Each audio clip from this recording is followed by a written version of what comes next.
जरा सोचिए, हजारों साल पहले सोचे गए विचार, वो पुरानी बातें आज तक हम तक पहुंची कैसे? वो आज भी जिंदा कैसे हैं? आज हम ठीक यही करने वाले हैं। एक सफर पर चलेंगे और उस कोड को डीकोड करने की कोशिश करेंगे जिसने एक पूरी सभ्यता की कहानी लिख दी। नहीं, ये सिर्फ अक्षर या शब्द नहीं है। ये तो किसी भी संस्कृति का डीएनए होता है। तो असली सवाल यही है कि भाई भाषा, लिपि और हमारे मूल्य, ये तीनों चीजें मिलकर किसी भी सभ्यता की आत्मा, उसकी सोल कैसे बन जाती हैं? चलिए आज इसी पहेली को सुलझाते हैं। देखिए, कोई भी बड़ा आइडिया, कोई भी महान विचार, उसे समझने से पहले ये जानना जरूरी है कि उसे बचाया कैसे गया, उसे प्रिजर्व कैसे किया गया। आखिर आइडियाज तो हवा की तरह होते हैं ना, तो उन्हें पकड़कर सहेज कर रखने का तरीका क्या था उस जमाने में? इसका जवाब एक ऐसी टेक्नोलॉजी में छिपा है जिसे हम सब आज भी रोज इस्तेमाल करते हैं। वो टेक्नोलॉजी है लिखने की कला। तो चलिए सीधे चलते हैं भारत की दो सबसे पुरानी, सबसे इन्फ्लुएंशियल लिपियों के पास। तो सबसे पहले ये लिपि होती क्या है? अगर बिल्कुल आसान भाषा में समझे तो ये आवाज को पकड़ने वाला एक जाल है। एक ऐसी कमाल की टेक्नोलॉजी जो हमारे बोले हुए शब्दों को, हमारे विचारों को पत्थर पर या कागज पर हमेशा हमेशा के लिए कैद कर लेती है ताकि वो अमर हो जाएं। और जानते हैं प्राचीन भारत की सबसे मजेदार बात क्या थी? यहाँ कोई एक लिपि नहीं थी, बल्कि दो दो मेजर लिपियां एक साथ चल रही थी। एक तरफ थी ब्राह्मी, बिल्कुल अपनी हिंदी की तरह लेफ्ट टू राइट लिखी जाने वाली, और दूसरी तरफ थी खरोष्ठी, जो उर्दू की तरह राइट टू लेफ्ट चलती थी। मतलब आप सोचिए, शुरुआत से ही कितनी डाइवर्सिटी, कितनी विविधता रही होगी। अब सोचिए, सदियों तक पत्थरों पर लिखे ये अक्षर बस खामोश थे। वो क्या कहना चाहते थे, कोई पढ़ ही नहीं पाता था। फिर आया साल 1837 और जेम्स प्रिंसेप नाम के एक अंग्रेज ने एक कमाल की जासूसी की। उन्होंने सांची स्तूप के शिलालेख पर एक शब्द देखा जो बार बार आ रहा था, दान। और बस यही वो एक शब्द था जिसने एक पूरी भूली बिसरी भाषा की चाबी उनके हाथ में थमा दी। मानो इतिहास के बंद दरवाजे एक झटके में खुल गए हों।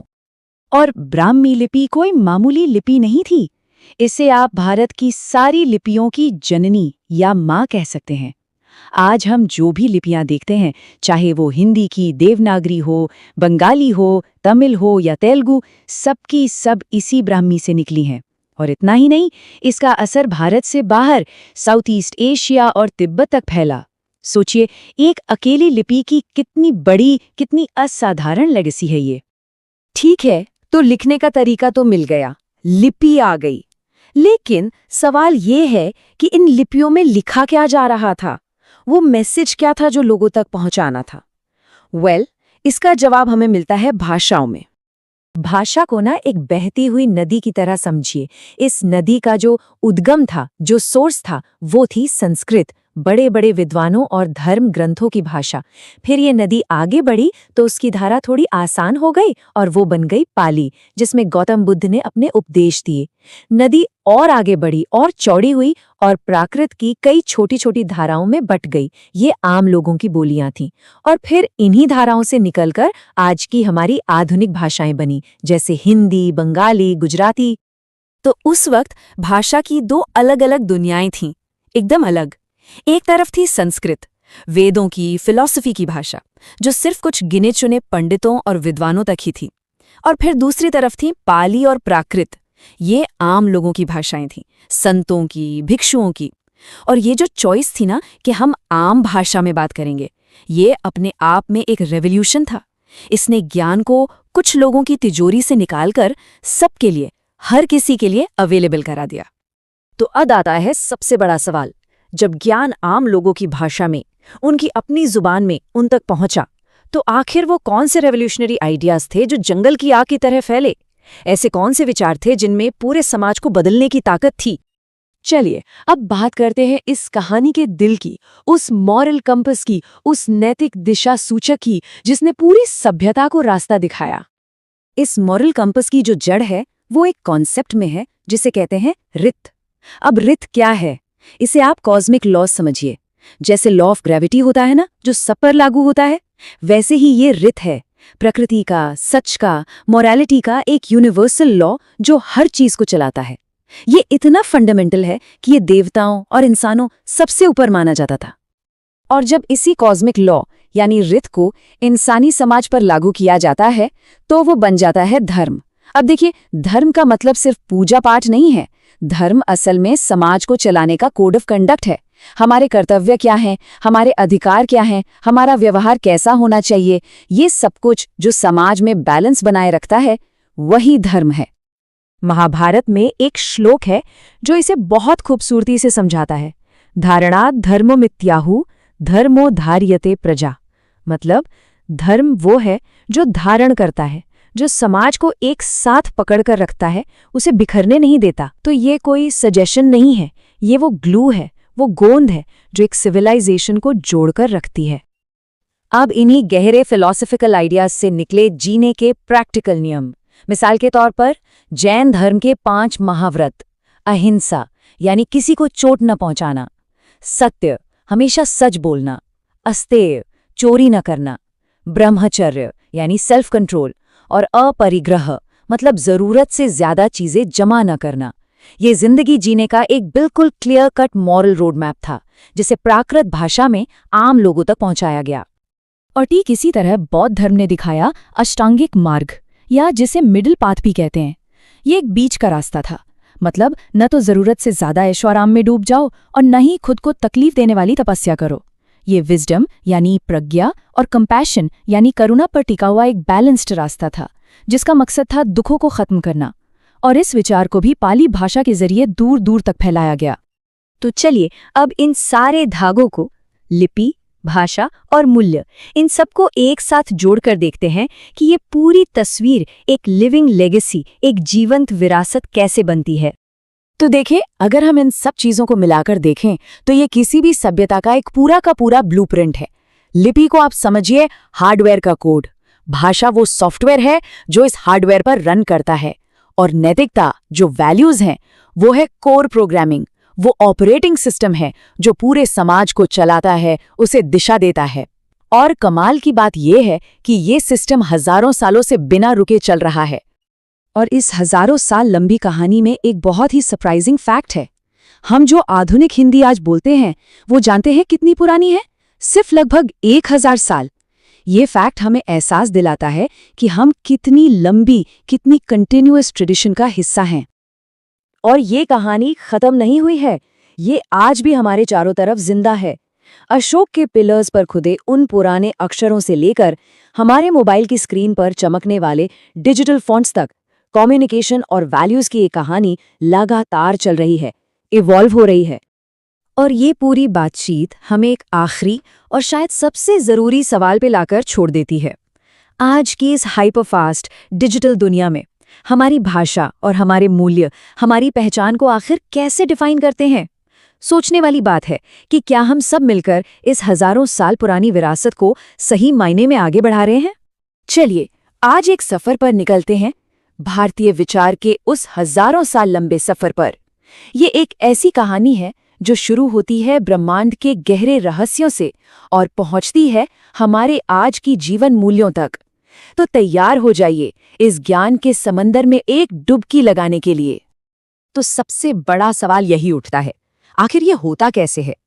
कैसे वो विचार, वो मूल्य जो हजारों साल पहले सोचे गए, आज भी हमारी जिंदगी का हिस्सा हैं? ये कोई जादू नहीं है, इसके पीछे एक पूरी की पूरी विकास की प्रक्रिया है, और आज हम उसी को समझने की कोशिश करेंगे।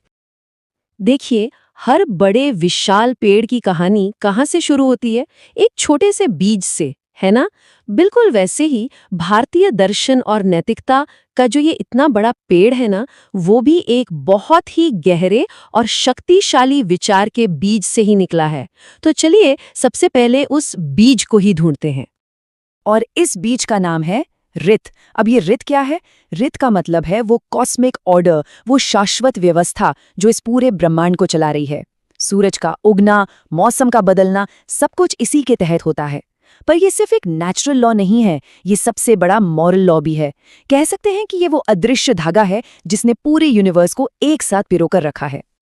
अच्छा, अब कहानी में एक बहुत ही इंटरेस्टिंग मोड़ आता है। जरा सोचिए, जब इस कॉस्मिक लॉ रित को, जो पूरे ब्रह्मांड को चला रहा है, इंसानों की जिंदगी और समाज पर लागू किया गया, तो वो क्या कहलाया? वो कहलाया धर्म। तो धर्म का मतलब सिर्फ पूजा पाठ नहीं है। धर्म वो सही रास्ता, वो कर्तव्य है जो एक इंसान को और पूरे समाज को थामे रखता है। एक तरह से कहें तो ये समाज का रित है। और इस बात को महाभारत का एक श्लोक बहुत ही खूबसूरती से बताता है। धारणाद धर्म मित्याहु धर्मो धारयते प्रजहा। मतलब ये कि जो धारण करे, जो समाज को बिखरने से बचाए, वही धर्म है। धर्म ही है वो शक्ति जो लोगों को एक साथ जोड़े रखती है। तो ठीक है, हमारे पास विचार का बीज तो आ गया, लेकिन किसी भी बीज को उगने के लिए क्या चाहिए? जमीन, राइट? और इन विचारों के लिए वो उपजाऊ जमीन बनी भाषा। तो चलिए देखते हैं कि भाषा ने इन आइडियाज को फैलाने में क्या रोल निभाया। शुरुआत हुई संस्कृत से। इसे देववाणी भी कहा गया, मतलब देवताओं की भाषा। जितने भी हमारे शुरुआती ग्रंथ हैं, वेद, उपनिषद, सब इसी में थे। लेकिन एक दिक्कत थी, समय के साथ साथ संस्कृत बहुत कॉम्प्लेक्स होती गई, व्याकरण के नियमों में इतनी बंध गई कि वो आम लोगों की पहुंच से दूर हो गई। वो सिर्फ विद्वानों की भाषा बनकर रह गई। तो फिर सवाल ये था कि इस ज्ञान को कुछ लोगों की किताबों से निकालकर आम जनता तक कैसे पहुंचाया जाए, और इसका जवाब मिला भाषा को आसान बनाने में। संस्कृत से ही निकली पाली भाषा। गौतम बुद्ध ने अपने उपदेशों के लिए इसी भाषा को चुना ताकि उनकी बात ज्यादा से ज्यादा लोगों तक पहुंचे। फिर आई प्राकृत, जो जैसा नाम से ही जाहिर है लोगों की प्राकृतिक यानी बोलचाल की भाषा थी। और फिर आखिर में आई अपभ्रंश, जिसने आज की हमारी मॉडर्न इंडियन लैंग्वेजेस के लिए एक पुल का काम किया। तो अब हमारे पास जमीन भी थी, यानी भाषा। लेकिन भाषा तो हवा में होती है ना?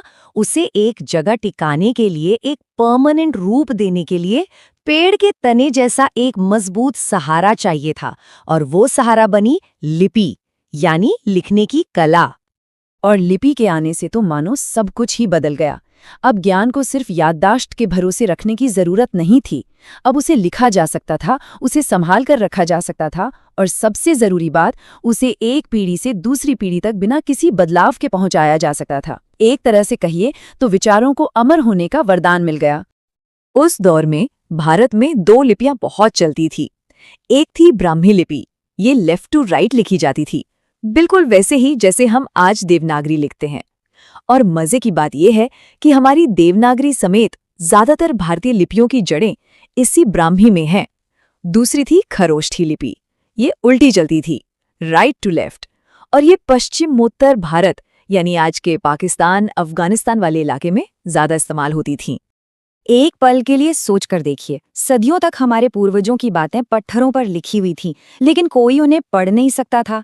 वो बस एक पहेली थी। फिर साल आया 1837। जेम्स प्रिंसेप नाम के एक अंग्रेज स्कॉलर ने कुछ कमाली कर दिया। उन्होंने सम्राट अशोक के एक शिलालेख पर एक शब्द पढ़ लिया, दान। बस इस एक छोटे से शब्द ने पूरी ब्राह्मी लिपि का ताला खोल दिया, और हमारे अपने इतिहास के दरवाजे हमारे लिए खुल गए। क्या जबरदस्त लम्हा रहा होगा वो। तो अब देखिए, हमारे पास बीज भी है, जमीन भी है, और पेड़ का तना भी खड़ा हो गया। अब क्या होगा? अब इस पेड़ पर निकलेंगी शाखाएं, यानी अलग अलग फिलॉसफीज, अलग अलग नैतिक व्यवस्थाएं। तो चलिए अब इन शाखाओं को जरा करीब से देखते हैं। इस मजबूत तने से 3 बड़ी बड़ी शाखाएं निकलीं, जिन्होंने जिंदगी जीने के 3 अलग अलग रास्ते सुझाए। बौद्ध धर्म ने दिया दुखों से छुटकारा पाने का अष्टांगिक मार्ग, जैन धर्म ने दिखाया अहिंसा पर आधारित पंच महाव्रत का रास्ता, और हिंदू परंपरा ने जिंदगी में एक बैलेंस बनाने के लिए 4 मकसद दिए, जिन्हें कहा गया पुरुषार्थ। बौद्ध धर्म का जो ये अष्टांगिक मार्ग है ना, ये कोई हवाई फिलॉसफी नहीं है। ये असल में एक प्रैक्टिकल गाइडबुक है, जिंदगी से दुख को कैसे खत्म किया जाए उसकी। ये हमें स्टेप बाय स्टेप बताता है कि कैसे सही सोच, सही इरादे और सही काम से हम शांति पा सकते हैं। ये जिंदगी को बेहतर बनाने का एक रोड मैप है, बिल्कुल।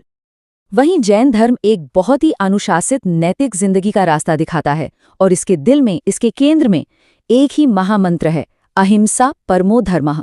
मतलब अहिंसा ही सबसे बड़ा धर्म है, किसी भी जीव को तकलीफ ना पहुंचाना। और ये सिर्फ हाथ पैर से की गई हिंसा की बात नहीं है, बल्कि अपने मन से, अपनी बातों से भी किसी को चोट न पहुंचाने की एक गहरी कमिटमेंट है।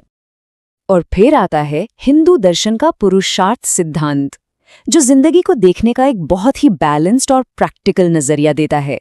ये कहता है कि जिंदगी के 4 जरूरी स्तंभ हैं। धर्म यानी हमारी ड्यूटी, अर्थ यानी पैसा और रिसोर्सेज, काम यानी हमारी इच्छाएं, और मोक्ष यानी लिबरेशन। ये सिखाता है कि पैसा कमाना या अपनी इच्छाओं को पूरा करना गलत नहीं है, बस शर्त यह है कि ये सब धर्म के रास्ते पर चलकर किया जाए और नजर हमेशा आखिरी मंजिल यानी मोक्ष पर रहे। तो इस तरह वो एक छोटा सा बीज एक विशाल पेड़ बन गया। पर सवाल ये है कि क्या वो पेड़ आज भी जिंदा है? और इसका जवाब है हाँ, बिल्कुल। ये एक जीती जागती विरासत है जो आज भी फल फूल रही है। तो इस पूरी यात्रा को अगर एक नज़र में देखें, बीज था रित और धर्म का आइडिया, जमीन बनी पाली और प्रकृति जैसी आम लोगों की भाषाएं, तना बना ब्राह्मी जैसी लिपियों का आविष्कार, और फिर उस पर बौद्ध, जैन और हिंदू दर्शन की शाखाएं फैली। और आज की कहानी, आज हम जो हिंदी बोल रहे हैं या बंगाली, गुजराती, पंजाबी, ये सारी की सारी भाषाएं उसी प्राचीन अपभ्रंश से निकली हैं। हमारी भाषा, हमारी सोच, हमारे मूल्य, सब कुछ उसी पुराने पेड़ की नई नई पत्तियां और टहनियां हैं। तो अंत में बस एक सवाल, और ये सोचने वाली बात है, हमारी आज की भाषा, हमारे मूल्य, हमारी पहचान, इसकी जड़ें कितनी गहरी हैं उस हजारों साल पुराने अतीत में? ये विरासत आज भी हमारे अंदर, हमारे समाज में जिंदा है। इस पर जरूर सोचिएगा। आज हम भारतीय सोच की हजारों साल लंबी यात्रा पर निकलेंगे और ये समझने की कोशिश करेंगे कि ये विचार कैसे विकसित हुए। तो चलिए शुरू करते हैं। देखिए, सबसे बड़ा और सबसे दिलचस्प सवाल यही है कि आखिर हजारों साल पुराने विचार आज भी हमारे बीच जिंदा कैसे हैं? कैसे वो आज भी हमारी सोच, हमारे समाज को एक आकार दे रहे हैं? ये एक तरह की खोज है, एक सफर है जिसे आज हम साथ में तय करेंगे। हर बड़े पेड़ की कहानी एक नन्हे से बीज से शुरू होती है ना? बिल्कुल वैसे ही भारतीय नैतिक विचारों का जो विशाल पेड़ है, उसका बीज भी एक बहुत गहरे और बुनियादी सिद्धांत में छिपा है। और ये बीज है रित। रित का मतलब है वो कॉस्मिक लॉ, वो कुदरत का कानून जो हर चीज को कंट्रोल करता है, सूरज के उगने से लेकर मौसम के बदलने तक। पर यह सिर्फ कोई फिजिकल लॉ नहीं है, ये एक नैतिक व्यवस्था भी है, मतलब सही और गलत का एक यूनिवर्सल पैमाना। अब सबसे दिलचस्प बात यह है कि ये इतना बड़ा कॉस्मिक आइडिया इंसानी जिंदगी पर कैसे लागू होता है। देखिए, जब रित को समाज और इंसानी व्यवहार के पैमाने पर देखा जाता है तो वही धर्म बन जाता है। तो धर्म का मतलब हुआ वो जिम्मेदारियां, वो काम जो इस पूरी ब्रह्मांडीय व्यवस्था को बनाए रखने में मदद करते हैं। महाभारत का ये श्लोक इसे बिल्कुल साफ कर देता है। धर्म वो है जो समाज को थामे रखता है, जो उसे बिखरने से बचाता है। मतलब नैतिकता सिर्फ किसी एक इंसान की अपनी पसंद नापसंद नहीं, बल्कि एक यूनिवर्सल जिम्मेदारी है। तो हमारे पास ज्ञान का बीज तो आ गया, लेकिन किसी भी बीज को पनपने के लिए अच्छी मिट्टी की जरूरत होती है ना? और वो उपजाऊ मिट्टी थी भाषा। देखिए, विचार शुरू तो हुए संस्कृत जैसी विद्वानों की भाषा में, पर उन्हें आम लोगों तक पहुंचाने के लिए पाली और प्राकृत जैसी आसान भाषाएं सामने आईं। तभी तो भगवान बुद्ध ने अपने सारे उपदेश पाली में दिए, ताकि हर कोई उन्हें समझ सके। और फिर धीरे धीरे इन्हीं से अपभ्रंश भाषा बनी, जिससे आज की हिंदी, गुजराती और बंगाली जैसी भाषाएं निकली हैं। भाषा के बाद उस बीज से एक मजबूत तना निकला, और ये तना था लिपि, यानी लिखने की कला। इसी ने तो ज्ञान को हमेशा के लिए सहेज कर रख लिया। उस जमाने में भारत में मुख्य रूप से दो लिपियां थीं। एक थी ब्राह्मी, जो हमारी देवनागरी की तरह लेफ्ट टू राइट लिखी जाती थी, और आज हमारी ज्यादातर लिपियां इसी से निकली हैं। और दूसरी थी खरोष्ठी, जो उर्दू की तरह राइट टू लेफ्ट लिखी जाती थी और भारत के उत्तर पश्चिमी इलाकों में ज्यादा इस्तेमाल होती थी। अच्छा, ब्राह्मी को पढ़ना कोई आसान काम नहीं था। इसे समझने की कहानी अपने आप में बहुत दिलचस्प है। साल था 1837। एक अंग्रेज स्कॉलर थे जेम्स प्रिंसिप। उन्होंने अशोक के खंभों पर लिखी इस लिपि को समझने की ठानी।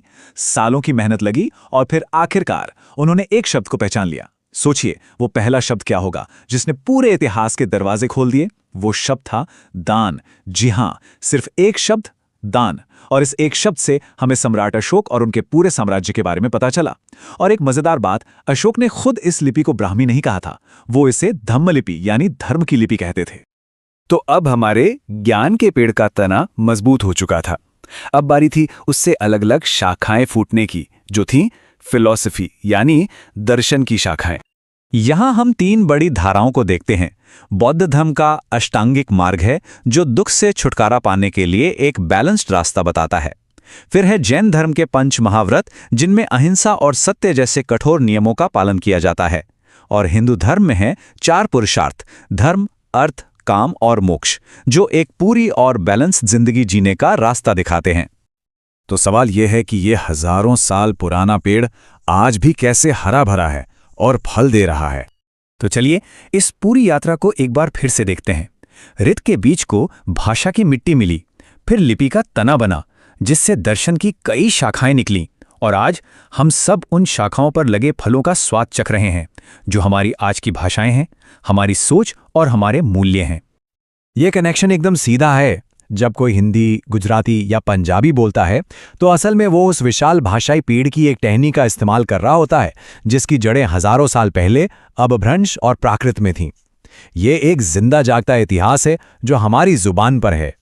और यहीं पर आकर हम एक आखिरी सवाल पर रुकते हैं। जब हम आज बात करते हैं या सही गलत का कोई फैसला लेते हैं, तो क्या हम वाकई इन हजारों साल पुरानी जड़ों से गहराई से जुड़े हुए हैं? सोचिएगा जरूर।